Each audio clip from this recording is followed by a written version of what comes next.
Long ago in the land of Israel, a great battle was about to begin. The Israelite army stood trembling on one hill while the Philistine army gathered on another.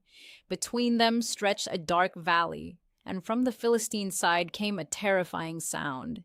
A giant named Goliath stepped forward. He stood over 9 feet tall, dressed in shining armor, his voice booming like thunder across the valley. "Send me a man to fight," he roared. "If he defeats me, we will be your servants, but if I defeat him, you will serve us."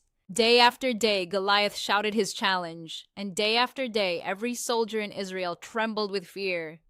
No one dared to face him. Then came a young shepherd boy named David. He had only come to bring food to his brothers on the battlefield. But when David heard Goliath's words, something stirred deep in his heart. "Who is this man," David said, "that he should defy the armies of the living God?" King Saul heard about the boy's courage and called for him. David stood before the king and spoke with calm certainty. "I will go and fight this giant." The king looked doubtful. "You are just a boy. Goliath has been a warrior his whole life." But David was not afraid. He said, "The Lord who saved me from the lion and the bear will save me from this giant too." David refused the king's heavy armor. Instead, he picked up 5 smooth stones from a stream and walked toward the giant with only his sling in hand. Goliath laughed when he saw the boy coming.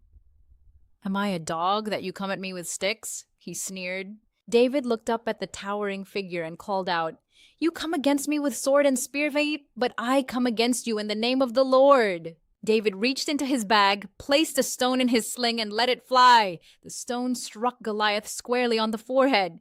The mighty giant swayed and crashed to the ground. The valley fell silent. Then a great shout rose from the Israelites. The battle was won, not by the biggest soldier or the strongest sword, but by a boy with faith in God. The story of David and Goliath reminds us it is not size or strength that determines victory.